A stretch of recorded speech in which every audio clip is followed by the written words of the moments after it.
মোল্লা নাজিম হুজুরকে বলতে চাই, শুধু ইয়া আইয়ুহান নবী বললে যদি সম্মান হয় আর ইয়া নবী বললে যদি বেয়াদবি হয়, তাহলে কোরআন শরীফে সূরা কাফিরুনে আল্লাহ ইয়া আইয়ুহাল কাফিরুন বলে কাফেরদেরকে সম্মান করে শিখিয়েছেন।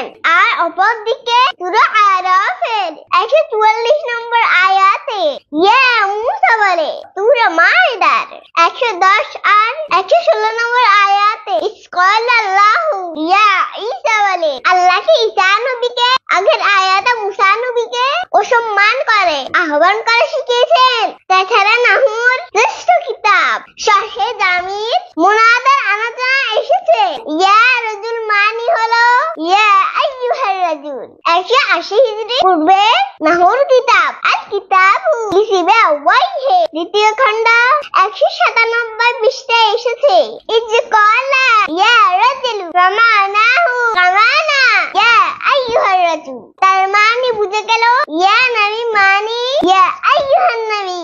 অপরদিকে সাহাবীরাও ইয়া রাসূল বলে আমাদের নবীকে সালাম দিয়েছেন। বুখারী শরীফের